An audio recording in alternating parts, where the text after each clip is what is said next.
இந்த வருடத்துல தேவன் நமக்கு கொடுத்த வாக்குத்தத்தம், கர்த்தரே உனக்கு நித்திய வெளிச்சமா இருப்பார். அப்ப எப்படி அதுக்கு அடுத்த மாதம் என்ன சொன்னாரு? கர்த்தருடைய ஆவியானவர் என்மேல் இருக்கிறார். அப்போ கர்த்தருடைய ஆவியானவர் என்மேல் இருக்கிறார். அவர் நமக்கு எப்படி இருப்பார்னா நித்திய வெளிச்சமா இருப்பார். கடந்த மாதம் எதை கொடுத்தாரு? ஆவின் என்மேல் இருக்கும் பொழுது நாம அவருக்குள்ள என்ன பண்ணணும்? நிலைத்திருக்கிறேன். நிலைத்திருங்க, நானும் உங்களை நிலைத்திருப்பேன் என்று சொன்னார். இன்னைக்கு தேவனுக்கு நிலைத்திருக்கிற ஒவ்வொருவரும் எப்படி இருப்பார்களாம்? இந்த மாதத்தை நம்ம கொடுத்த வாக்கத்தை படித்து பார்ப்போம். அப்போஸ்தலர் நடவடிக்கைகள் 1ஆம் அதிகாரம் 8ஆம் வசனம்.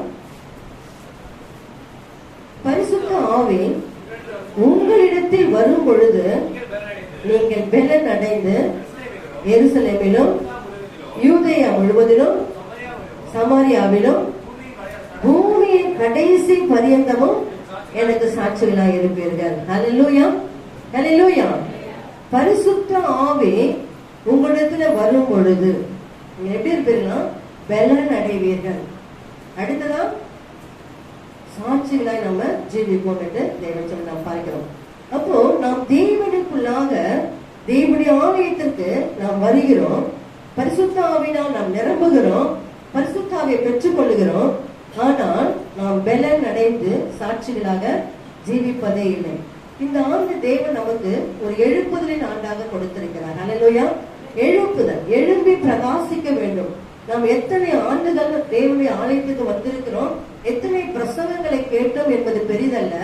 நாம் கர்த்தருக்கு எப்படி சாட்சிகளாய் ஜீவிக்கிறோம் என்பது நமக்கு மிகப்பெரிய ஒரு காரியமாக இருக்கிறது என்று பார்க்கிறோம். இந்த பரிசுத்த ஆவியானவர் நம்மிடத்தில் இருந்தால் மட்டும்தான் நாம் பரிசுத்தமாக வாழ முடியும்.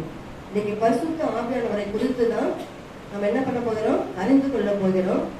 அதை பேசுவதற்கான தகுதி இல்லை. ஆனாலும் அவருடைய நாமம் மகிமைப்படும்படியாக நாம் இந்த இடத்துல நின்று கொண்டிருக்கிற தேவனை பேசுவது நீங்கள் அல்ல, கர்த்தராகிய தேவனுடைய ஆவியானவர் உங்களில் இருந்து பேசுகிறார்.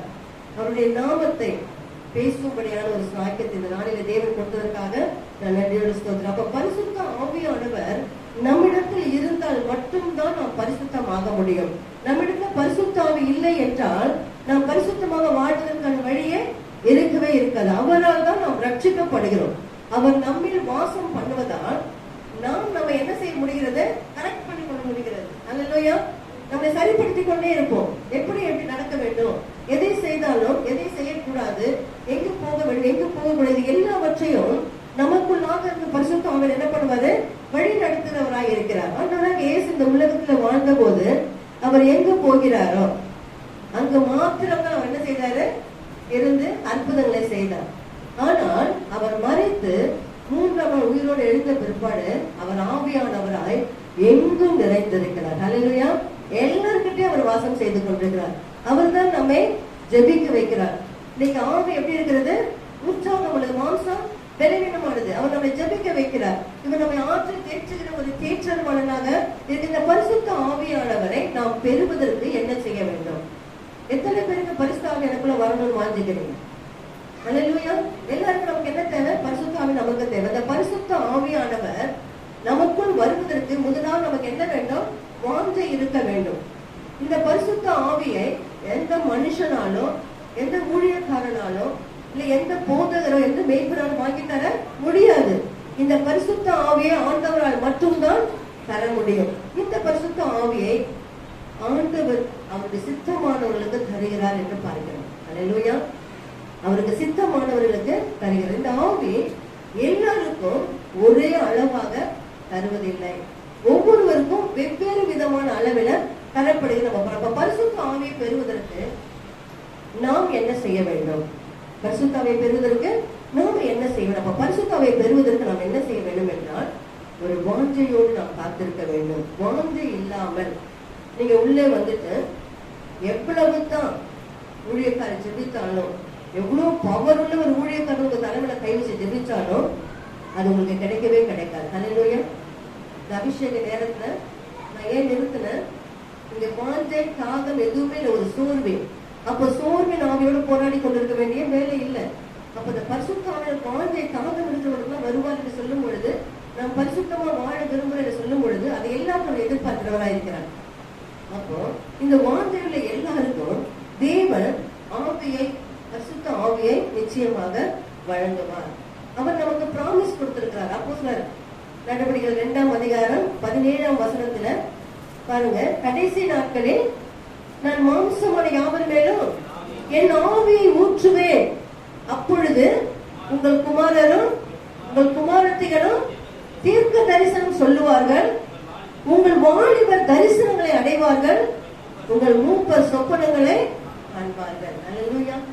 அப்போ அவர் ப்ராமிஸ் பண்ணியிருக்கிறார், கடைசி காலங்கள், இது கடைசி காலங்களா இருக்கிறபடினால எல்லார் மேலும் அவர் தன்னுடைய ஆவியை ஊற்றுவேன் என்று. அப்படி ஊற்றும் பொழுது அப்ப என்ன சொல்லுகிறாங்க, குமாரத்திகளும் குமாரர்கள் என்ன பண்ணுவாங்க, தீர்க்க தரிசனம் சொல்லுவார்கள், வாலிபர்கள் எல்லாம் தரிசனங்களை அடைவார்கள், மூப்பர்கள் வயதானவர்கள் சொப்பனங்களை கண்டு சொல்வார்கள். அப்ப பாருங்க, இந்த பரிசுத்த ஆவியானவர் தேவன் நமக்காக கொடுக்கப்பட்ட ஒரு ஆவியானவர். அல்லேலூயா. இந்த பரிசுத்த ஆவியை பெறுவதற்கு நமக்கு என்ன வேண்டும், பொறுமை வேணும். அல்லேலூயா. பரிசுத்த ஆவியை பெறுவது நமக்கு என்ன வேணும், பொறுமை வேணும். சிலர் என்ன பண்ணுவாங்க, அந்த ரவியை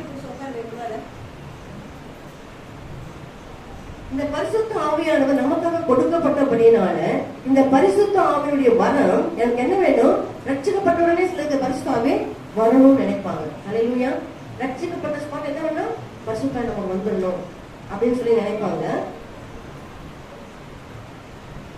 சிலர் வந்து பரிசுத்த ஆவி என்ன பண்ணுவாங்க, பெறுவதற்கு காத்திருப்பார்கள். இன்றைக்கு அந்த பரிசுத்த ஆவியை நாம் பெற்றுக்கொள்ள வேண்டும் என்றால் ஒரு வாஞ்சையோடும் ஒரு தாகத்தோடும் ஒரு ஜெபத்தோடு நாம் இருக்க வேண்டும். லூக்கா எழுதின சுவிசேஷம் 11ஆம் அதிகாரம் 13ஆம் வசனம் சொல்கிறது, பொல்லாதவர்களாகிய நீங்கள் உங்கள் பிள்ளைகளுக்கு நல்ல ஈவுகளை கொடுக்க அறிந்திருக்கும் பொழுது பரம பிதாவானவர் தம்மிடத்தில் வேண்டிக் கொள்ளுகிறவர்களுக்கு பரிசுத்த ஆவியை கொடுப்பது அதிக நிச்சயம் அல்லவா. அல்லேலூயா.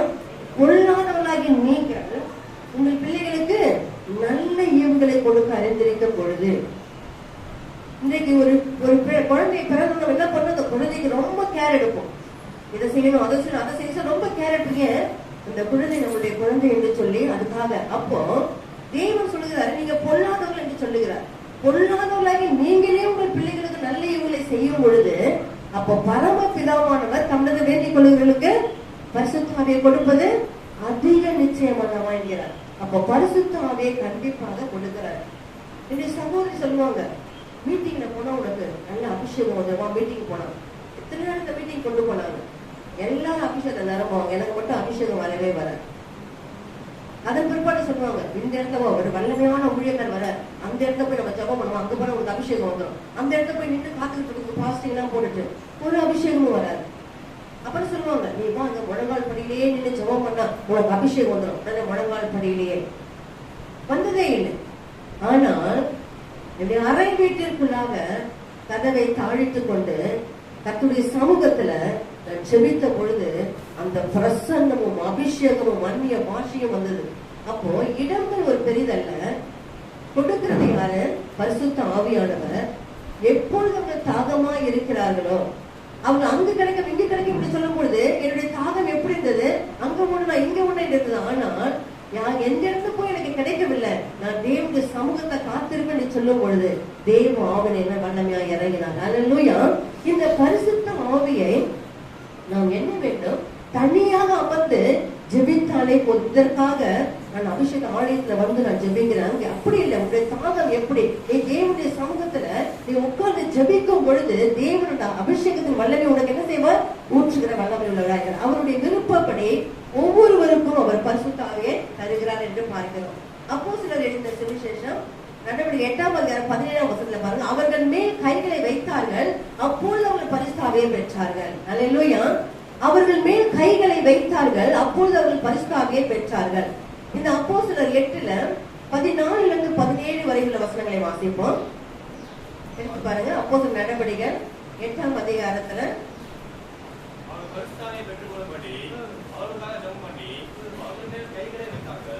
8:14 இருந்து சமாரியர் தேவ வசனத்தை ஏற்றுக்கொண்டதை எருசலேமில் உள்ள அப்போஸ்தலர்கள் கேள்விப்பட்டு பேதுருவையும் யோவானையும் அவர்களுக்கு அனுப்பினார்கள். இவர்கள் வந்த பொழுது அவர்களின் ஒருவனும் பாருங்க, அவர்களில் ஒருவனும் பரிசுத்த ஆவியை பெறாமல் இயேசுவின் நாமத்தில் ஞானஸ்நானத்தை மாத்திரம் பெற்றிருந்தவர்களாக கண்டு. பாருங்க, வந்து பாக்குறாங்க, இவங்க சீனர்கள் வந்து பார்க்கும் பொழுது அவங்க ஒருவனும் பரிசுத்த ஆவியை பெறவில்லை. ஆனா கர்த்தராகிய இயேசுவின் நாமத்தான ஞானஸ்நானத்தை மாத்திரம் பெற்றிருக்கிறவர்களாக கண்டு. ஞானஸ்நானம் மாத்திரம் பெற்றிருக்கிறாங்க, பரிசுத்த ஆவியை பெறவில்லையே. இந்த ஞானஸ்நானம் மட்டும்தானே இருக்குது, பரிசுத்த ஆவியை பெற்றுக்கொள்ளாமல். ஏனென்றால் பரிசுத்த ஆவி நம்மகிட்ட இருக்கும் பொழுதுதான் நம்ம பலன் அடைவோம். பரிசுத்த ஆவி நம்மகிட்ட இருக்கும் பொழுது நம்ம என்ன செய்ய முடியும்? ஜெபிக்க முடியும். பரிசுத்த ஆவி இருக்கும் பொழுது நம்ம என்ன செய்ய சரிப்படுத்திக் கொள்ள முடியும்.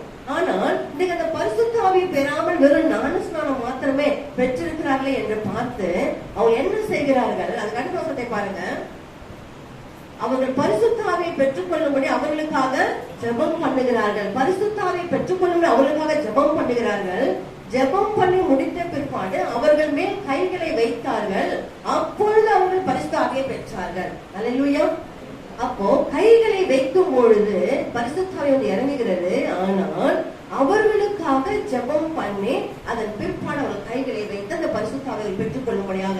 இன்றைக்கு ஞானஸ்நானம் எடுத்துக்கொண்டு பரிசுத்த ஆவியை பெறவில்லை என்று சொன்னால் அதற்கு ஒரு அர்த்தமே இல்லாமல் இருக்கிறது. ஏன்னா பரிசுத்த ஆவியை நம்ம என்ன செய்கிறது? கரெக்ட் பண்ணுகிற ஒரு காரியமாக இருக்கிறது என்று பார்க்கிறோம். அடுத்ததாக அப்போஸ்தலர் நடவடிக்கைகள் 10ஆம் அதிகாரத்துல 44ஆம் வசனத்தை பாருங்க.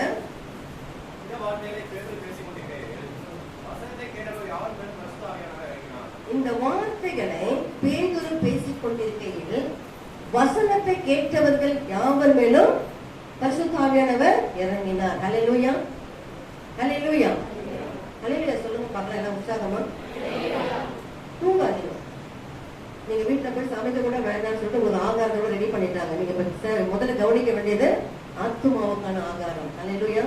இந்த பரிசுத்த ஆவி உங்கள்கிட்ட இருக்கிறதா இல்லையா என்பதை நீங்கள் உணர்ந்து கொள்ள வேண்டும். உலகம் முழுவதும் நம்ம ஓடினாலும் நம்முடைய ஜீவன் நஷ்டப்பட்டு நமக்கு லாபம் என்ன? எனவே இந்த வார்த்தைகளை பேதுரு பேசிக் கொண்டிருக்கையில் வசனத்தை கேட்டவர்கள் யாவர் மேலும் பரிசுத்த ஆவியானவர் இறங்கினார். அப்போ வசனத்தை கேட்கும் பொழுதே பரிசுத்த ஆவி இந்த மாதிரி நான் அநேக தரம் நான் உணர்ந்திருக்கிறேன். ஏனென்றால் ஆவியானவர் அந்த வார்த்தைகளை பேசிக் கொண்டிருக்கும் பொழுதே நம்மளை நிரப்பிக் கொண்டே இருப்பார். அந்த வசனத்தை எந்த அளவுக்கு தாகத்தோடு வாஞ்சையோடு விசுவாசித்து கேட்கிறீர்களோ அந்த அளவுக்கு பரிசுத்த ஆவி இறங்குவார். ஏன்னா இந்த காரியங்களில அநேக முறை நான் அனுபவம் பெற்றிருக்கேன். அதனால்தான் வேதத்தை அழகா சொல்ல, இரவும் பகலும் வேதத்தை தியானிக்கிற மனுஷன் பாக்கியவான். அவன் தியானிக்கும் பொழுது ஆவியானவர் அவனோடு கூட இடைப்படுவார். இன்னைக்கு அநேக காரியங்கள் நாம் தியானிக்கிறோம், ஆனால் தேவனுடைய வார்த்தைகளை தவிர. ஆனா பரிசுத்த ஆவியானவர் சொல்கிற வழியில நாம் நடக்கும் பொழுது எல்லாமே சரியான வழியில நடக்கும். ஏனென்றால் மனுஷனால் கூடாதது எல்லாமே தேவனால் கூடும். நம் வாரம் வாரம் நம் சர்ச்சுக்கு வருகிறோம், அபிஷேகத்தை பெறுகிறோம், மீண்டும் பாவத்தை விழுகிறோம், மீண்டும் அபிஷேகம் பெற்றுக் கொள்கிறோம், உதிக்கிறோம், ஆனந்தமா இருக்கிறோம், மறுபடியும் நாம் என்ன செய்கிறோம்? சோர்வடைந்து போகிறோம். ஆனால் வேதம் சொல்லுகிறது பரிசுத்த ஆவி உங்களிடத்தில் வரும் பொழுது நீங்கள் பலன் அடைவீர்கள் என்று. அப்போ பரிசுத்த ஆவி உங்ககிட்ட வரும்போது நீங்கள் பலன் அடையலாம். ஆனால் வாரம் வாரம் நம்ம பரிசுத்த அபிஷேகத்தை பெற்றுக்கொண்டு ஏன் பலன் அற்றவர்களாக இருக்கிறோம்? யோசித்து பார்த்தீர்களா? பரிசுத்த அபிஷேகத்தை பெற்றுக்கொண்டு வீடுகளுக்கு போய் சேருவதற்குள்ள நான் பலவீனமாய் இருக்கிறேன், நான் சோர்ந்து போய் இருக்கிறேன்னு சொல்லுகிறோமே, அதுக்கு என்ன காரணம்? பரிசுத்த ஆவி இடத்தில் வந்தால் நீங்கள் பலன் அடைவீர்கள், வரலன்னா பலவீனம் அடைவீர்கள். ஆனா வரும் பொழுது அபிஷேகம் பெறுகிற நீங்கள் ஏன் பலவீனம் என்று சொல்லுகிறீர்கள்? அப்போ உங்களை அபிஷேகித்தது பரிசுத்த ஆவி இல்லை. அல்லேலூயா. உங்களை அபிஷேகித்தது என்ன? பரிசுத்த ஆவி இல்லை. ஒரு சகோதரி பயங்கரமா அபிஷேகத்தை அப்படியே நிரம்பி குதிச்சு ஆடி ரொம்ப சந்தோஷமா அது முடிந்த பிற்பாடு அவ்வளவு ஒரு பயமும் ஒரு படபடப்பும், ஒரு வாலிப மகள் மிகுந்த ஒரு வேதனையும் இருக்கும், எப்பொழுதும் கவலையாவே இருக்கும். ஒருமுறை அந்த மகளை நான் கூப்பிட்டு கேட்டேன், நீ அபிஷேகத்தை நல்லா நிரம்புற, நல்லா குதிக்கிற, நல்லா சந்தோஷமா இருக்கிற, முடிஞ்ச உடனே ஏன் நீ உங்களுடைய முகம் வேறுபடுகிறது? அபிஷேகத்துல உங்களுக்கு சந்தோஷமா இருக்குதா, என்ன செய்யறது கேட்ட பொழுது, நான் அபிஷேகத்தை நிரம்பும் போது பரிசுத்தம் தான் என்கிட்ட வந்தா நான் நல்லா நிரம்பி நல்லா சந்தோஷமா இருக்கிறேன், முடிஞ்ச ஸ்பாட்ல எனக்கு ஒரு பயம் வருது, எனக்குள்ள ஒரு கலக்கம் வருது, அதன் பிற்பாடு எனக்கு எல்லாமே இழந்து கொண்ட நிலையில இருப்பது போல இருக்கிறது. அந்த மகளுக்காக நான் விசேஷமாக ஜெபித்த பொழுது ஒரு கெட்ட ஆவி அந்த மகன்கிட்ட இருக்கிறது தேவன் வெளிப்படுத்தின பொழுது, அந்த ஆவிதான் உன்னை வஞ்சிக்கிறது என்று சொன்ன உடனே அந்த மகளுக்கு வந்தது பாருங்க. அப்போ ஏன்னு சொன்னா அந்த மகளை பார்த்து எல்லாரும் சொல்லுவாங்க, ஊழியக்காரி இப்படி ஜெபிக்கிறோம் அதே மாதிரி ஜெபிக்கிறீ அப்படியே சொல்றீங்க அப்படின்னு சொல்லிட்டு அந்த மகளுக்கு அவ்வளவு ஒரு கோபம். நான் சொன்னேன், இந்த ஆவி ஒரு இடத்தை கண்டுபிடிக்கிறதுக்கு நான் உனக்கு பொய் சொல்லலாமா? நீ வாலிப மகள் இல்ல. அந்த கொஞ்ச நேரம் போராடி பார்த்துட்டு சபையை விட்டு விலகினது. அல்லேலூயா. அந்த மகள் சபையை விட்டு விலகியது. ஒரு வருடம் சபைக்கு வரவே இல்லை. அந்த மகள் வேறொரு இடத்துல போய் அந்த சபையில பாடவும் ஜெபிக்கவும் பண்ணவும் அந்த மகளுக்கு சொல்ல சொல்ல ரொம்ப பெருமையில ரொம்ப சந்தோஷமானது. அந்த மகள் அப்படி பூணு ஊதுல விழுந்துரும். அப்படி இருந்த மகள் பயங்கர குண்டா பயங்கரமானது. ஆனா அது பேசும்போது மூச்சுவாங்க. ஒரு நாள் நான் எப்பொழுதும் போல, ஏன்னா நமக்குள்ள பசுத்தா இருக்கணும், என்ன செய்யக்கூடாது, யாரையும் ஒருக்கவோ யாரையும் தவறான பார்க்க கூடாது. அந்த மகளை நான் பார்த்து பேசினேன். அந்த இடத்துல அங்க போகும்போது எல்லாரும் கேட்டாங்க, உங்களை நடத்துற ஊழியக்கார் பேர் என்னன்னு கேட்டாங்க. நான் சொன்னேன், எல்லாரும் ஆச்சரியப்பட்டாங்க, நல்லா ஜெபிக்கிறீங்க அப்படின்னு ஆச்சரியப்பட்டாங்க அப்படின்னு. நான் ரொம்ப சந்தோஷமா இருக்குது. இப்பவும் சொல்றேன், நீ போய் உண்டு இருக்கிற ஆவி என்னன்னு தயவுசெய்து கேட்டு நீ என்ன செய்துக்கொள், ஜெபித்துக்கொள். ஏன் இவங்க அடுத்த இப்படி சொல்றாங்க? வீட்டுல போன உடனே அந்த மகள் போய் ஜெபிக்க உட்கார்ந்தாலும் உட்கார்ந்த உடனே அது என்ன செய்திருக்குது, ஒரு கண்ணாடியை எடுத்து வைத்துக் கொண்டு, இது பொய் சொல்லல, நானு உண்மையான சம்பவம். அந்த மகள் அந்த கண்ணாடியை எடுத்து வைத்துக் கொண்டு அந்த கண்ணாடியை பார்த்து கேட்டுச்சான், இப்படி ஊழியக்கார் சொல்றாங்களே எனக்குள்ள ஏதோ ஒரு ஆவி இருக்குன்னு, அது உண்மையா? அந்த ஆவி எனக்குள்ள வெளியில எனக்கு உருவத்தை காட்டு அப்படின்னு சொல்லி கேட்டுட்டு, ஏன்னா ரொம்ப பக்தி உள்ளவங்க, அதனால அந்த மக்களை சீக்கிரமா ஏற்றுக்கொள்ள முடியவில்லை. கேட்ட உடனே அந்த கொஞ்ச நேரத்தை என்ன பண்ணுச்சான், அது நான் உனக்கு என்னென்ன சொல்லி கொடுத்தேனோ, நான் உனக்கு என்னென்ன வழியில் நடத்தனோ அது எல்லாவற்றையும் நான் மறக்கடிக்கிறேன்னு சொல்லிட்டு அந்த நெற்றி பகுதியில ஏதோ ஒன்றை பண்ணி அழித்து அந்த இடத்துல ஒரு பண்ணிட்டு எல்லாத்தையும் ஞாபகம் வந்து உண்டு பண்ணுறேன் அப்படின்னு சொல்லிட்டா இங்க செபித்து கொண்டிருக்கிற அந்த மகளுக்காக. அப்போ அந்த மகள் என்ன பண்ண, பயங்கரமா அழுத உடனே அப்படி சரீரம் ஒரு மெழுகு உருகுவது போல உருகினதை பார்த்து பயந்து விட்டான். பாருங்க, இது உண்மையான ஒரு சம்பவம். இந்த சம்பவத்தை எங்க போன சொன்ன பெயர் சொல்லாம நான் சொல்லி கொண்டிருக்கிறேன். அந்த மகள் அப்புறம் புஷ்டியா இருந்த அந்த மகள் அந்த சரீரம் மெழுகு போல உருகி அப்படி அந்த கழுத்து போய் வழிவதை அது பார்த்த உடனே பயந்து அந்த கண்ணாடி தூக்கி போட்டு விட்டு ஓடி வந்து வேறியக்கா கதறிக்கிட்டு வந்து நின்றது. நான் அப்ப அந்த இடத்துல சபை நடந்தது, இந்த இடத்துல வீடு இருந்தது கீழே.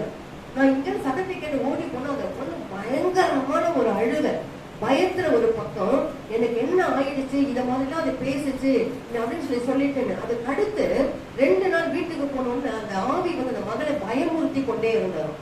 அப்போ பயமுறுத்தவும் அந்த மகள் சொல்லியிருக்கிறாங்க, நீ என்கிட்ட மோதாத, நான் வேறிய காட்ட சொல்லிடுவேன் அப்படின்னு சொல்லிட்டு. அப்ப நான் சொன்னேன், என் நாமத்தால பிசாசுல துரத்துவீர்கள் ஆண்டு சொல்லியிருக்கிறாருமா, நான் துரத்த முடியாது, நீதான் துரத்த போற, அதனால எனக்குள்ளாத இருக்கிற தேவன் பெரியவர், உன்னால் என்ன ஒண்ணும் பண்ண முடியாது என்று சொல்லி நீ அறிக்கையிடு என்று சொல்லி கொடுத்தேன். அதே போல ஜெபித்துக் கொண்டு 2 நாட்கள்ல கொஞ்சம் மாற்றம். வேறு சபைக்கு போன மகள் மறுபடியும் அந்த சபைக்குள்ள வருகிறேன் என்று சொல்லி வந்து உள்ள நின்றது. எப்படி சொன்னமோ ஜெபித்து நம்ம பாருங்க, ஒருவரையும் கெட்டு போவது தேவனுடைய காரியங்கள். அந்த மகள் ஒருமனப்பட்டு நல்ல வாலிபன் ஒருமனப்பட்டு ஜெபித்துக் கொண்டு இருக்கும் பொழுது ஒரு சிலர் இங்க இருந்தவங்களை பார்த்துமே எனக்கு தெரியாது, ஆனால் ஒரு பறந்து போய் விழுந்து, இது வரைக்கும் அப்படிப்பட்ட ஒரு ஆவி விழுந்தது, ஆடி விழுவாங்க அப்படி, ஆனா அதனுடைய பறந்து போய் விழுந்ததை நான் பார்த்தேன். அந்த மகள் அப்படியே பயங்கர கண்ணீரோடு அழுது அதன் பிற்பட ஆண்டவரை ஒப்பு கொடுத்து செபித்து மகன் விடுதலை பெற்றுக் கொண்டார். ஆனா இந்த அநேக இடங்கள் அந்த மகள் ஊழியம் செய்து கொண்டு நான் கேள்விப்பட்டோம். இது எதற்காக சொல்லி என்று சொன்னால், பரிசுத்த ஆவி உங்ககிட்ட வரும்பொழுது நாம் என்ன செய்ய வேண்டும், பலன் அடைந்து சாட்சிகளாக நாம இருக்க வேண்டும் என்று. அந்த வசனத்தை கேட்ட உடனே பரிசுத்த ஆவியானவர் இறங்கினார். பாருங்க, வாழ்ந்து இருக்கும் பொழுது பரிசுத்த ஆவி இறங்குகிறார், ஜெபித்து கைகளை வைக்கும் போது பரிசுத்த ஆவி இறங்குகிறார், வசனத்தை கேட்டுக் கொண்டு இருக்கும் பொழுதே பரிசுத்த ஆவி இறங்குகிறார். அப்போ இன்றைக்கு நம்மேலும் வாரம் பரிசுத்த ஆவி இறங்குகிறார். ஆனால் நாம் மீண்டும் தவறு செய்கிறோம், மீண்டும் பாவத்திலே விழுகிறோம். அது எப்படி? அப்ப நமக்குள்ள பரிசுத்த ஆவி என்று சொல்லிக் கொண்டு நம்மளை பலப்படுத்துவது போல் நடத்துகிற ஒரு காரியங்கள் என்ன என்பதை நம்ம என்ன செய்வதில்லை, ஆராய்ந்து பார்ப்பதே இல்லை. அல்லேலூயா. இன்னைக்கு உண்மையான பரிசுத்த ஆவி உங்களுக்கு இருந்தா அது தெய்வ பலத்துடன் இருக்கும். இந்த பரிசுத்த ஆவிதான் உங்களுக்குள் இருக்கிறது அப்படின்றதுக்கு நமக்கு அடையாளம் தேவை இல்லையா? பரிசுத்தம் நமக்குள்ள இருக்கும். நமக்கு என்ன வேணும்? அடையாளம் தேவை. ஐயோ, பரிசுத்தம் எனக்குள்ள இருக்கிறாரா இல்லையா அப்படின்னு ஒரு அடையாளம் தேவை. அப்போ ஆவிக்குரியவன் தனக்குள்ளாக ஆவிட இருக்கிறார் என்பதை உணர்வதற்கு அவன் முதலாவது செய்கிற என்ன காரியம் தெரியுமா? தன் தவறுகளை உணர்கிறாக இருப்பான். அல்லேலூயா. பரிசுத்த ஆவி ஒரு இடத்துல இருக்குமானால் தன்னுடைய தவறுகளை அவன் முதலில் உணருவான். இதெல்லாம் நீங்க இப்ப வாட்ச் பண்ணிக்கோங்க. அப்புறம் உங்கள்கிட்ட என்ன ஆவின்னு கேட்டு பரிசுத்த ஆவி இல்லைன்னு என்ன பண்ணுங்க, பரிசுத்த ஆவிக்காக செபித்துக் கொள்வோம். அல்லேலூயா. பரிசுத்த ஆவி தனக்குள்ளாக இருக்கும் பொழுது அவன் தன்னுடைய தவறுகளை என்ன செய்து கொள்வான்?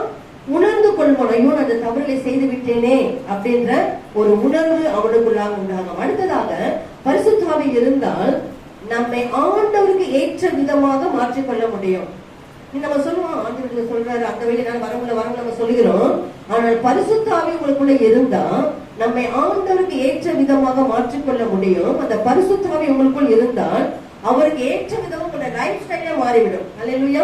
நீங்க ஒரு ஸ்டைல்ல இருப்பீங்க, ஆனா பரிசுத்த ஆவி உங்களுக்குள்ள இருந்தாருன்னா உங்களுடைய அந்த லைஃப் ஸ்டைல் என்ன ஆயிடும்? மாறிடும். உங்க மனம் ஆண்டவரை ஏற்றுக்கொண்டதால் அவர் விரும்புகிற வாழ்க்கை வாழ உங்களுடைய மனம் என்னவாகும்? சரிப்படுத்திக் கொள்வீர்கள். நீங்களே சரிப்படுத்திக் கொள்வீர்கள். இது மனுஷன் மாற்றுகிறது அல்ல, ஆவியானவருக்கு நீங்கள் இடம் கொடுத்ததால் அவருக்கு ஏற்ற விதமாக நீங்கள் உங்களை டோட்டலா மாற்றி விடுவீர்கள். அல்லேலூயா. அது மாத்திரமில்லை, உங்க மனது ஆண்டவரிடம் இருப்பதால் அவர் உங்களை இஷ்டப்படி வாழ விட மாட்டார். அல்லேலூயா. அவருடைய இஷ்டப்படி வாழ என்ன பண்ணுவாரு? உங்களை செயல்படுத்துற ஒரு தேவனாய் இருப்பார். ஆனால் சிலர் என்ன பண்ணுவாங்க தெரியுமா? ஒரு பாறை போல தன்னை மாற்றிக்கொண்டு யாரு என்ன சொன்னாலும் எனக்கும் அதுக்கும் சம்மதம் இல்லை அப்படின்னு சொல்லி இருப்பாங்க. பரிசுத்தனுடைய அபிஷேகத்துக்கும் அவருடைய வல்லமைக்கும் ஈடு கொடுக்க மாட்டாங்க. அவங்க தன்னுடைய மனதுக்கு இடம் கொடுத்துருப்பாங்க, பரிசுத்தனுடைய இஷ்டத்துக்கு இடம் கொடுக்க மாட்டாங்க. இவங்க என்ன செய்வாங்க தெரியுமா? முட்டி மோதி அடிபட்டு கொண்டேதான் இருப்பாங்க. இவங்க எப்போ இவங்களுடைய விரும்பின வழியில ஆவியானவர் வரமாட்டார். அதனால அவர்கள் தலைதான் உடையும். அல்லேலூயா. பரிசுத்த ஆவியானவர் அவருடைய வழியில் நம்ம ஒப்பு கொடுத்துக்கிட்டோம், எல்லாமே அவருடைய வழியில நடக்கும். இன்னைக்கு அநேக பேருக்கு வந்துட்டு என்ன நினைக்கிறாங்கன்னா, நாம ஓடினாதான், நாம செஞ்சாதான், நாம தான் அப்படின்றோம். நம்ம தேவனுடைய கரங்களை ஒப்பு கொடுத்துக்கிட்டோம் என்றால் அவர் எல்லாத்தையும் நடத்துற ஒரு தேவனா இருப்பார். அடுத்ததான் பார்க்கும்போது பரிசுத்த ஆவி உடையவர்கள் புசிப்பும் குடிப்பும் அல்ல, பரிசுத்த ஆவி உண்டாகும் சந்தோஷமும் சமாதானமா இருக்கிறது. பரிசுத்த உங்களுக்குள்ள எப்படி இருந்தா என்ன பண்ணுவீங்களா? சந்தோஷமா இருப்பீங்க. பரிசுத்த உங்களுக்கு எப்படி இருப்பீங்க? சந்தோஷமா இருப்பீங்க, சமாதானமா இருப்பீங்க. அல்லேலூயா. இப்ப முதல்ல என்ன சொல்லிட்டு இருந்தேன்? பரிசுத்த உங்களுக்கு இருக்குமா என்ன பண்ணுவீங்க? பேசுங்க. பரிசுத்த உங்களுக்கு வரும் நீங்க என்ன பண்ணுவீங்க? உங்களுடைய தவறுகளை உணர்வீர்கள். அடுத்ததாக பரிசுத்த உங்களுக்கு இருக்குமா நீங்க என்ன பண்ணுவீங்க? உங்களுடைய லைஃப் ஸ்டைல அவருக்கு ஏற்ற விதமா மாற்றிக்கொள்ளுவீங்க. இப்போ பரிசுத்த உங்களுக்கு இருக்கும் பொழுது நீங்க எப்படி இருப்பீங்களா? சந்தோஷமாவும் சமாதானமாவும் இருப்பீங்க. அப்போ தேவ ஆவியானவர் உங்களுக்கு இருக்கும் பொழுது உங்களுக்கு கொடுக்கிற அந்த சந்தோஷமும் அந்த சமாதானமும் நிலையானதா இருக்கு. அப்ப பரிசுத்த ஆவி உள்ளவர்கள் எப்படி இருக்க மாட்டாங்கன்னா துக்க முகமா இருக்க மாட்டாங்க. எத்தனை பேர் துக்க முகமா இருக்கிறீங்க? எத்தனை பேர் துக்க முகமா இருக்கு? மொத்தமா உண்மையிலதான் இருப்பாங்க, அப்படி சந்தோஷமா இருப்பாங்க, ஜாலியா இருப்பாங்க. 10 லட்சம் கடன் வாங்கிட்டு சந்தோஷமா இருப்பாங்க. அது ஆண்டு பாத்துக்குவாரு. அல்லேலூயா. அப்ப பாருங்க, இந்த பரிசுத்த ஆவி உள்ளவர்கள் எப்பொழுதுமே சந்தோஷமா தான் இருப்பாங்க. சிலரின் முகத்தை பாருங்க, கவலையாவே இருப்பாங்க. அவளை பார்த்தாலே மற்றவங்க என்ன ஆயிடுவாங்க? கவலையா துக்க முகம் ஆயிடுவாங்க. இது பரிசுத்த ஆவி கிடையாது.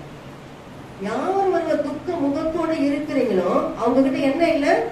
பரிசுத்த ஆவி இல்ல. கன்ஃபார்ம் பண்ணிக்கணும். அப்போ பரிசுத்த ஆவி உங்களை கவலைக்குள்ளாக வைக்கவே மாட்டார். அதுதான் பெரிய ஒரு காரியம். வேதம் சொல்லுகிறது, பிலிப்பியரின் புத்தகம் 4 எடுத்து பாருங்க. கர்த்தருக்குள் எப்பொழுதும் சொல்லுங்க, கர்த்தருக்குள் எப்பொழுதும் சந்தோஷமாயிருங்கள், சந்தோஷமாயிருங்கள் என்று மறுபடியும் சொல்கிறேன். அல்லேலூயா.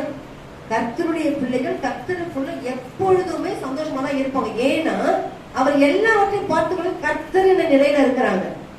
கர்த்தர் மேல நம்பிக்கை இல்லாதவங்க, தன் மேல நம்பிக்கை வைத்தவங்க எல்லாம் கவலையா இருப்பாங்க. அல்லேலூயா. தன் மேல நம்பிக்கை வச்சுட்டு இருக்கிறவங்க எப்படி இருப்பாங்க? கவலையா இருப்பாங்க.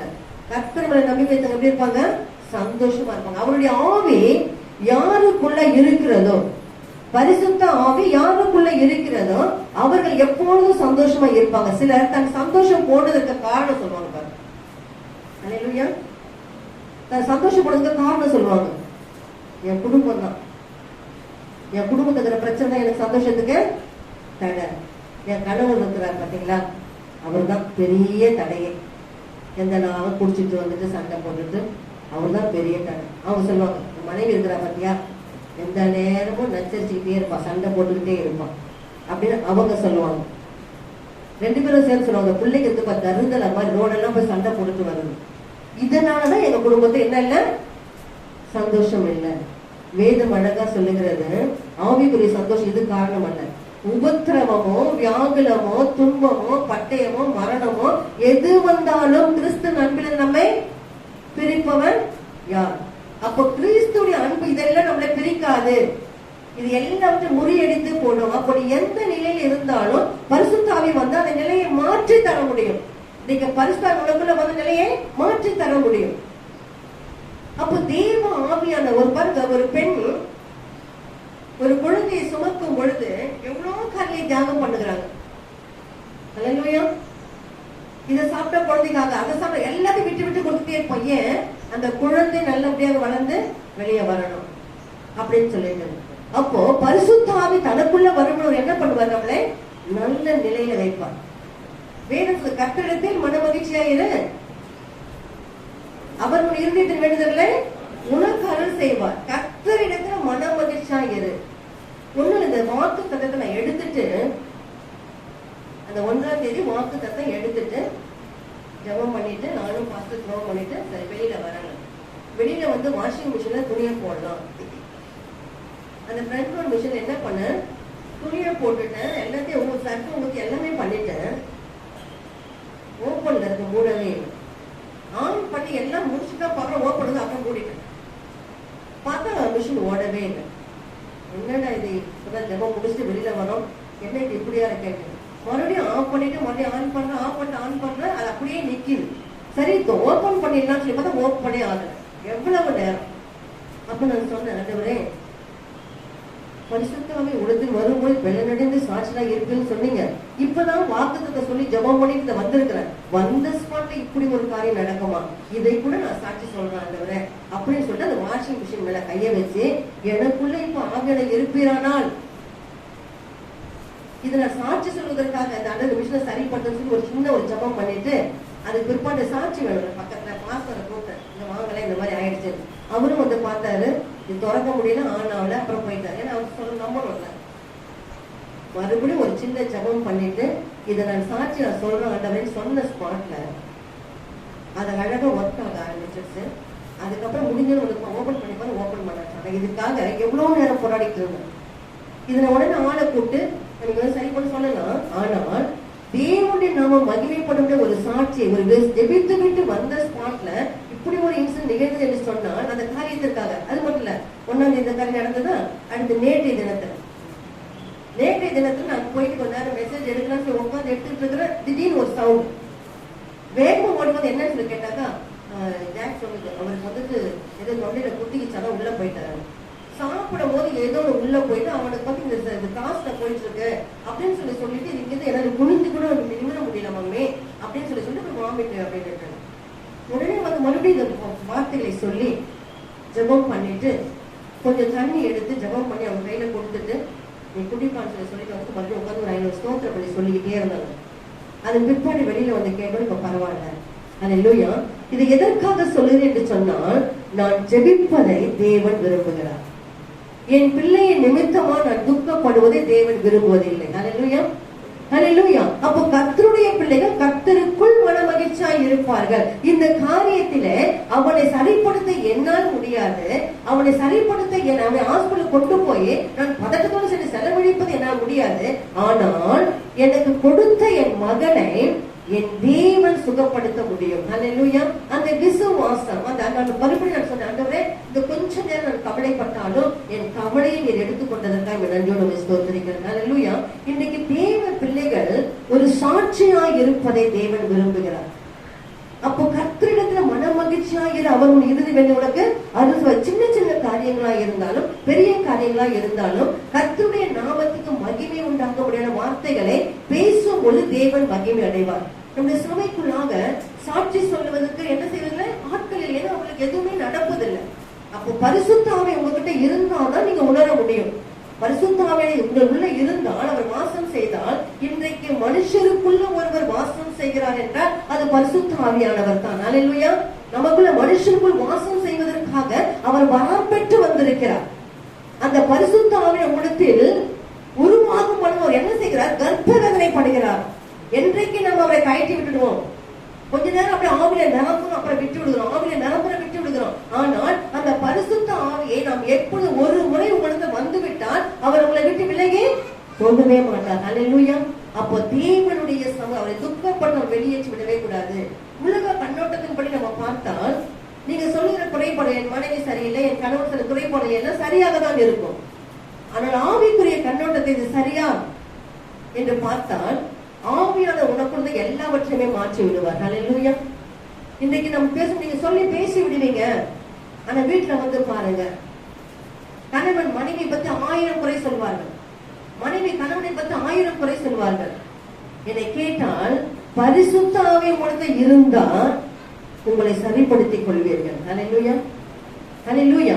அப்போ பரிசுத்த ஆவி உங்களுக்கு இருக்கும் பொழுதுதான் ஒருவேளை என்ன தவறுகள் இருந்தாலும் அந்த தவறுகளை சீர்படுத்திக் கொள்கிறவர்களா இருப்பீர்கள். அந்த பரிசுத்த ஆவி உங்ககிட்ட இல்லைன்னு சொன்னா நீங்க என்ன பண்ணுவீங்க? ஒருவர் சண்டையிட்டு கொண்டு அந்த சண்டை 4 வீட்டுக்கு தெரிகிற அளவுக்கு இருக்கு. பரிசுத்த ஆவி உங்களுக்கு இருந்தால் நீங்கள் பெலன் அடைந்து சாட்சிகளாய் இருப்பீர்கள். அல்லேலூயா. இன்றைக்கு தேவனுடைய கண்ணோடு நாம் பார்க்கிறவர்களா இருக்க வேண்டும். அடுத்து 4வதாக நாம் பார்க்கும்போது ஒருவரில் ஒருவர் அன்பாயிருங்கள். அல்லேலூயா. இந்த வார்த்தையை குறித்து, அன்பை குறித்து மெசேஜ் யாரும் கொடுத்துடலாம். அல்லேலூயா. அன்பா குறித்து மெசேஜ் கொடுத்து யாரும் வந்து கொடுத்துடலாம். ஆனா இது ஒரு கஷ்டமான ஒரு வார்த்தை பாருங்க. ஒருவரில் ஒருவர் அன்பாய் இருங்கள். எத்தனை பேர் ஒருவரில் ஒரு அன்பாய் இருக்கிறீங்க? நான் உங்கள் மேல் அன்பாய் இருப்பது போல நீங்களும் ஒருவர் அன்பாய் இருங்கள். அப்போ எத்தனை பேர் நாம் அன்பாய் இருக்கிறோம்? உங்களை ஒரு கேள்வி கேட்கிறேன். இந்த அன்பை எங்க நம்ம ஆரம்பிக்கணும்? அல்லேலூயா. இந்த அன்பை எங்க டெஸ்ட் பண்ணி பார்க்கலாம்? சொல்லுங்க பார்க்கலாம். அன்பை எங்க டெஸ்ட் பண்ணி பார்க்கலாம்? எங்க டெஸ்ட் பண்ணி பார்க்கலாம்? எங்களுக்கு அன்பை நாங்க என்னதை டெஸ்ட் பண்றது? அல்லேலூயா. குடும்பத்துக்குள்ளாக கணவன் மனைவிக்குள்ள இருந்து டெஸ்ட் ஆரம்பிக்கணும். அல்லேலூயா. கணவன் மனைவி எப்படிப்பட்டவங்க? ஒரே சரீரம் உள்ளவர்கள். ஆனா வெளியில வந்து சொல்லுவாங்க, நிறைய கணவன் மகள் வெளியில ரொம்ப தங்கமான மனுஷன், ரொம்ப நல்லவர், ஒரு வார்த்தை எடுத்து பேச மாட்டாரு, அப்படிப்பட்டவர் அப்படின்னு சொல்லுவாங்க. வீட்டுல வந்து மனைவி கேட்டாங்க, ஆமா ஊருக்குள்ள நல்லவர், இங்க வந்து பாருங்க, அவர் கதை சொல்லுவாங்க. மனைவியை பத்தி பேசுவோம், ஐயோ அந்த சிஸ்டர் ரொம்ப தங்கமானவங்க, யாருக்கிட்டையும் ஒரு வார்த்தை பேச மாட்டாங்க, வந்தா இருக்கிற இடம் தெரியாது, அவ்வளவு அமைதியான டைப் பாருங்க. வருவாங்க, ஜெபிப்பாங்க, ஆவில நிரம்புவாங்க, வீட்டுல போயிட்டு பாவியா ஆயிடுவாங்க. அல்லேலூயா. அங்க போய் கணவன் தெரியும், ஐயோ அவளா அங்க வந்து நடிக்கிறா, நீங்க வெளியில எனக்கு டைம் கொடுங்க, நான் வந்து உங்களை பத்தி அவளை பத்தி கதை சொல்றேன் அப்படின்வாங்க. அல்லேலூயா. அப்ப இங்க பேசும்போது சொல்லுவாங்க அவ்வளவு இதுன்னு சொல்லிட்டு. ஆனா இன்றைக்கு உள்ள எப்படி இருக்கு? அவங்களுடைய அன்பு உள்ள இருக்க வேண்டும். ஒரு குடும்பத்துல ஒரு கணவன் மனைவி அண்டர்ஸ்டாண்டிங் உள்ளவங்களா இருக்கணும். அல்லேலூயா. தேவனுடைய பிள்ளைகள் ஒரு சரீரம் தன்னை காயப்படுத்திக் கொள்ள என்ன நானே கீழ்ச்சிக்க முடியுமா? என்ன நானே குத்திக் கொள்ள முடியுமா? முடியாது. அது போல கணவன் மனைவி என்பது ஒரு சரீரமாக இருக்கும் பொழுது அந்த சரீரம் எப்படி இருக்கணும்? ஒருவரை ஒருவர் நேசிக்கிறவர்களாக இருக்க வேண்டும்.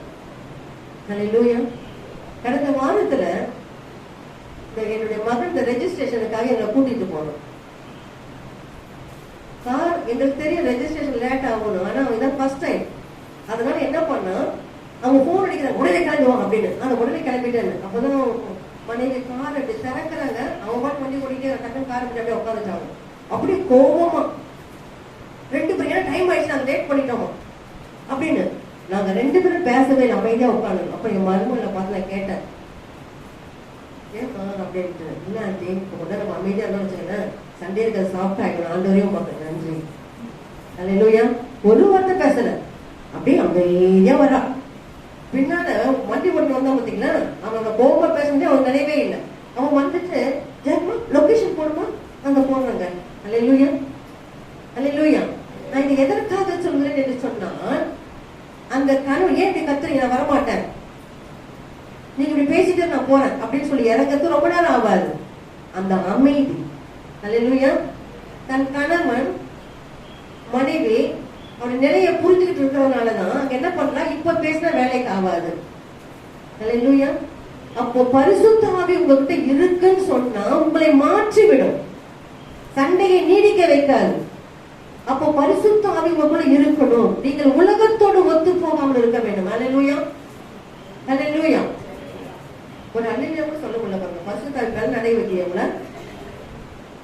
என்னென்ன காரியத்தை சொன்னோம், பரிசுத்த ஆவி உங்ககிட்ட இருக்கிறதுக்கு அடையாளம் என்னென்ன சொன்னோம்? ஃபர்ஸ்ட், தன்னுடைய தவறுகளை உணர்ந்து கொள்வார்கள், உணர்ந்து சரிப்பட்டுக் கொள்வார்கள். 2வது, கர்த்தருக்கு ஏற்றபடி தன்னை மாற்றி, நீங்க சொன்னா பரிசுத்தத்தை செக் பண்ண முடியும், தன்னை மாற்றிக் கொள்வார்கள்.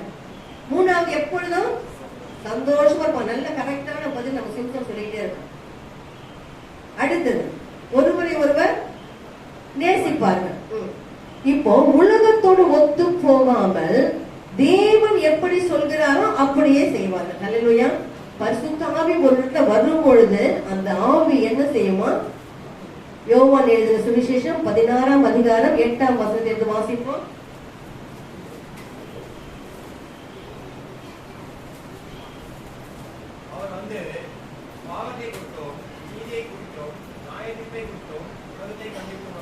அல்லேலூயா. பரிசுத்த ஆவி வந்தவுடன் என்ன பண்ணுவாரா? நீ பாவம் செஞ்சுக்கோ, நீ நீதி தவறு பண்ண அப்படி சொல்லுவாரா? பாவத்தை குறித்தும் நீதியை குறித்தும் நியாய தீர்ப்பை குறித்தும் என்ன பண்ணுவாரா? உலகத்தை கண்டித்து உணர்த்துவார். சோ உலகத்தையே அவர் கண்டித்து உணர்த்தும் போது நீ உலகத்துக்கு ஒத்த வேஷம் தரிக்காத. இன்றைக்கு நீங்க திருச்சபைக்கு எதற்காக வருகிறீங்க? உங்களுடைய பாவம், உங்களுடைய நீதி, உங்களுடைய நியாய தீர்ப்பை கண்டித்து உணர்த்துவதற்கு ஒரு சபை வேண்டும். அது மட்டுமல்ல, நீ தனித்திருக்கிற பொழுதும் கூட பரிசுத்த ஆவியானவர் உனக்குள்ளாக ஒரு நபராக இருக்கிறார். அல்லேலூயா. எத்தனை பேர் பரிசுத்த ஆவி உனக்குள்ள இருக்கிறதை உணர்ந்து இருக்கிறீங்க? அல்லேலூயா. உங்களுக்குள்ள கிரியை செய்யறதை உணர்ந்து இருக்கிறீங்கன்னா, அதை உணர்ந்து பார்த்தவங்க மறுபடியும் வந்து அப்படி என்ன பண்ணுவாங்க? ஆண்டவரோடு பேசிக்கிட்டே இருப்பாங்க. நீங்க தனியார் பேசுற கூட்டம் ஒரு கூட்டம் இருக்கு, ஆனாலும் ஆண்டவரோடு பேசுகிற ஒரு கூட்டம் அது அப்ப தனித்திருக்கும் பொழுது அந்த பரிசுத்த ஆவியானவர் ஒரு நபராக இருந்து உன்கிட்ட பேசுவார் பாருங்க. ஒருவேளை நீங்க ரொம்ப நேரம் பேசணும் வச்சுங்களேன், ரொம்ப நேரம் நீ வீண் வார்த்தை பேசுற, நிறுத்துவார். அல்லேலூயா. ஒரு சிலர் என்ன பண்ணுவாங்க, தவறா சிந்திச்சுட்டே இருப்பாங்க. அப்போ உணர்த்துவார், நீ தவறா சிந்திக்கிற, அவங்கள பத்தி நீ தவறா சிந்திக்கிற, அந்த மாதிரி சிந்திக்காத. இன்னும் ஒரு சிலரை பார்த்து கெட்ட கெட்ட வார்த்தைகள் பேசுவாங்க. ஒரு சிலர் பாருங்க, கர்த்தருக்குள்ள வந்து அவருடைய சரீரத்திலையும் ரத்தத்திலையும் பங்கு பெறுகிறவங்க வாயில வந்து பாருங்க வார்த்தை. வேதம் சொல்லு, கெட்ட வார்த்தை கொண்டு ஒரு வாயிலிருந்து, கெட்ட வார்த்தை வாயிலிருந்து புறப்பட வேண்டாம் அப்படின்னு இருக்கு. எல்லாம் பேசிட்டு அப்புறம் வாயை கழுவிட்டு திருவந்து எடுக்கிறீங்க. தவறு, அது தவறு. தேவன் மேல ஒரு பய பக்தி வேண்டும். அல்லேலூயா. அப்போ நம்முடைய கெட்ட வார்த்தைகள் வாயிலிருந்து வராதபடிக்கு நம்மை பாதுகாத்துக் கொள்ள வேண்டும். ஒரு சிலருடைய வார்த்தை பேசும் பொழுது அதை காதிலே கூட நம்ம கேட்க கூடாது. ஏன்னா அந்த காதில கேட்க நம்ம வாயில வந்துடும் பாருங்க. அப்ப நம்ம என்ன செய்ய வேண்டும்? அதற்கு இடம் கூடாதபடிக்கு.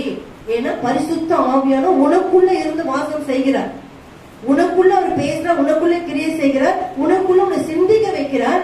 சில பொய் பேசும்போது ஏன் இப்படி பொய் பேசுற, உள்ள இருந்து ஆண்டு பேசுவார். இதை எல்லாம் சொல்லி உனக்கு புரிய வைக்கிறவர் தான் பரிசுத்த ஆவி. வேதம் அழகா சொல்ற, நம்மை நாமே நிதானித்து ஆராய்ந்து பார்க்கிறோம். ஒரு தனி நபராக உள்ள இருந்து நம்மளை நாமளே ஆராய்ந்து பார்த்து கொள்ள நமக்கு உதவி செய்கிறவராய் இருக்கிறார். நீ வேதம் வாசிக்கும் பொழுது, நீ பேசும் பொழுது எப்போதும் உனக்கு ஒரு உள் உணர்வை தருகிறவர் பரிசுத்த ஆவி. அந்த ஆவி உனக்குள் இராவிட்டால் உனக்கு யார் பேசினாலும் புரியாது. ஒரு சில பேசிப்பாங்க, ஒரு 5 நிமிஷம் பேசி நீங்க முட்டாள் ஆயிடுவீங்க. 5 நிமிஷம் நீங்க பேச நீங்க முட்டாள் ஆகி கொண்டு அப்படியே பிளாங்கா நிப்பீங்க. அப்புறமா விரும்பியா அதனால அப்படியே அந்த கூட்டு பண்ணி அப்புறம் உள்ள வந்துடுவார். அல்லேலூயா. ஏனென்றால் பரிசுத்த ஆவி ஒருத்தருக்குள்ள இருந்தாதான் என்ன பேசுறாங்கன்னு புரியும், என்ன சொல்றாங்கன்னு புரிஞ்சுக்க முடியும், சத்தியத்தை கேட்க முடியும், கேட்டு பலப்பட முடியும்.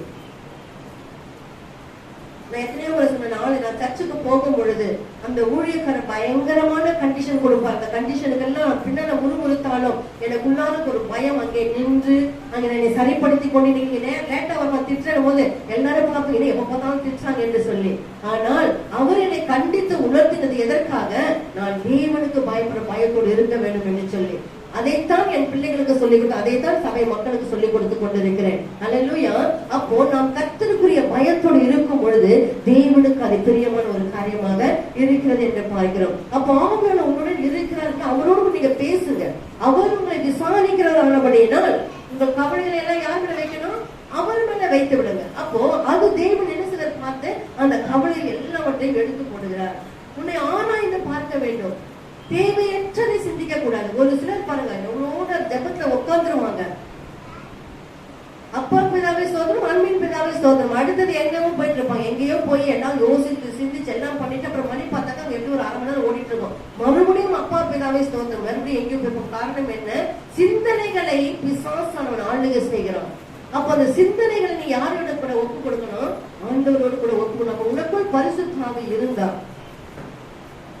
நீ யாரையும் குற்றப்படுத்த மாட்ட, யாரை பத்தியும் புரணி பேச மாட்ட, யாரை பத்தி என்ன பண்ண மாட்ட, கவலைப்பட மாட்டேன். எவன் திட்டினா எனக்கு அதை பத்தி கவலையே. இந்த சகோதரி சொல்லுவாங்க, பாவத்துக்கு மறித்து தேவனுக்கு பிடித்திருக்கிறோம் இல்லையா, நம்ம யார் என்ன திட்டம் இந்த சரீரத்தை ஒன்றுமே உரைக்காது. அல்லேலூயா. ஏனென்றால் எனக்குள்ள இருக்கிற தேவன் பெரியவர், உன்னை தொடுகிறவன் என் கண்மணியை தொடுன்னு. அப்ப நம்மள பேசுறது நமக்குள்ள இருக்கிற ஆவியை பார்த்துட்டு தானே இருப்பாரு. அதான் உனக்கான யுத்தம் பண்ணுவேன்னு சொல்றாரு. அல்லேலூயா. இன்றைக்கு தேவன் நமக்குள்ள இருக்கிறார் என்ற நினைவோடு நீங்க இருந்தீங்கன்னா நீங்க எதை செய்தாலும் அதை தேவன் பார்த்துக் கொள்வார். மத்திய இந்த சுவிசேஷம் 18ஆம் அதிகாரம் 3ஆம் வசனம் சொல்கிறது, நீங்கள் மனம் திரும்பி பிள்ளைகளை போல் ஆகாவிட்டால் பரலோக ராஜ்யத்தில் பிரவேசிக்க மாட்டேன் என்று மெய்யாகவே உங்களுக்கு சொல்லுகிறேன். எவ்வளவு பிரசங்களை நம்ம கேட்டு நம்மளை சரிப்படுத்திக் கொள்ளாம, நம்மளை பரிசுத்தப்படுத்திக் கொள்ளாம மறுபடியும் நம்ம அதே பாவனை செய்து கொண்டிருந்தோம், நமக்கு பிரயோஜனமே இல்லை. நீங்கள் உங்களுடைய சுபாவத்தை மாற்ற வேண்டும். அல்லேலூயா. உங்களுடைய சுபாவங்களை நீங்க மாற்றணும். ஒரு சிலர் எவ்வளவு பிரசங்கத்தை கேட்பாங்க, தங்களை மாற்றிக்கொள்ளவே மாட்டாங்க. பரிசுத்த ஆவி உள்ளவர்கள் மாத்திரம்தான் தன்னை மாற்றிக்கொள்ள முடியும். இனி நம்மளை மாற்றிக்கொள்ளலாம், இனி நம்ம ஜெபித்துக் கொள்ளலாம். அல்லேலூயா. நான் சபைக்கு போகும் பொழுது இந்த மாஸ்டர் சொல்லிக் கொடுப்பார், நீங்க வந்துட்டு ஜெபிக்கும் பொழுதே என்ன பண்ணுங்க, அந்த தெய்வ செய்தி கேட்டுக்கொண்டே ஆண்டவரே இந்த காரியம் நான் தவறு செய்துட்டேன், இதை நான் மாற்றிக்கொண்டேன், ஆனால் இந்த காரியம் நான் தவறு செஞ்சுட்டேன், நான் மனம் திரும்பிக் கொள்கிறேன் என்று சொல்லி நீங்க அறிக்கிட்டு உங்களை சரிப்படுத்திக் கொள்ளுங்கள். அப்போ சத்தியமே உங்களுக்கு விடுதலை தருகிறது. அப்போ நான் அநேக கட்சிகளை கொண்டு போயிட்டு அவர் சொல்லுற ஒவ்வொரு காரியங்களுக்கும் நான் கண்ணீர் வடித்து வடித்து ஒப்பு கொடுப்பேன். அப்படி என்றால் எவ்வளவு விதமான பாவங்கள் எனக்குள்ள இருந்திருக்குன்னு பாருங்க. அத்தனை காரியங்களுக்கும் அவர் சொல்லுற ஒவ்வொரு பிரசங்கத்தை கேட்கும் பொழுதும் என்னை சரிப்படுத்திக் கொண்டே இருப்பேன். அல்லேலூயா. ஏனென்றால் அந்த பரிசுத்த ஆவி எனக்குள் வாசம் செய்ய வேண்டும். இந்த சுபாவத்தில் அவர் என்னை விட்டு விலகிவிடக் கூடாது, இந்த சுபாவத்தில் அவர் என்னை விட்டு போய்விடக் கூடாது. அப்போ பரிசுத்த ஆவி உங்களுக்கு வர வேண்டும் என்று சொன்னால் நீங்கள் என்ன செய்ய, உங்களுடைய ஸ்டைலை மாற்றி உங்களுடைய சுபாவங்களை மாற்றிக்கொள்ள வேண்டும். அப்போ தேவன் சொல்ல, இந்த உயிர்த்தெழுந்த இயேசு உங்களுக்காக பரிசுத்த ஆவியானவராக தேற்றரவாளனாக நமக்காய் வந்திருக்கிறார். அவர் உங்களிடத்துல வந்து உங்களை பலப்படுத்தி உங்களை சாட்சியாக ஜீவிக்க வைக்கிறார். அல்லேலூயா. எந்த சூழ்நிலை குறித்து நீ கவலைப்படாதபடி கர்த்தரோடு கூட ஐக்கியம் கொண்டவர்களாக இருந்தீங்க என்று சொன்னார், எப்பொழுதும் சந்தோஷமாக இருப்பீர்கள். மீண்டும் அதை வாசிப்போம். அப்போஸ்தலர் 1:8-9 வசனங்களை வாசிப்போம். பரிசுத்த ஆவி உங்களிடத்தில் வரும் பொழுது நீங்கள் பெலனடைந்து எருசலேமிலும் யூதேயா முழுவதிலும் சமாரியாவிலும் பூமியின் பூமியின் கடைசி பரியந்தமும் எனக்கு சாட்சிகளாய் இருப்பீர்கள். இது இந்த வார்த்தை உயிர்த்தெழுந்த இயேசு அவர் பரலோகத்துக்கு எடுத்துக்கொள்ள போகும் முன்பாக பேசின கடைசி வார்த்தை. அல்லேலூயா. அந்த வார்த்தையே நமக்கு இந்த மாதம் வாக்குத்தத்தமாக கொடுத்திருக்கிற அந்த நாளிலே, ஈஸ்டர் நாளிலே உயிர்த்தெழுந்த இயேசு பரலோகத்துக்கு போகும்போது கடைசியாக பேசின அந்த வார்த்தையை நமக்கு கூட அவர் உயிர்த்தெழுந்த இயேசு 50 நாள் அளவும் தான் உயிரோடு இருப்பதை சீஷர்களுக்கு காண்பித்தார். அல்லேலூயா. இன்னைக்கு யாராவது மறைந்து போனா நம்ம சொல்லுவோம், கடைசி என்ன சொன்னாங்க, கடைசி என்ன பேசினாங்க சொல்லுங்களேன். ஏன்? அது ஒரு முக்கியமான ஒரு வார்த்தை. ஆனால் இயேசு மரிக்கும் போதல்ல, உயிர்த்தெழுந்து பரலோகம் செல்லும் கடைசியா பேசின வார்த்தை எவ்வளவு முக்கியமான ஒரு வார்த்தை பாருங்க. நீங்க எனக்கு எப்படி இருக்கணும்?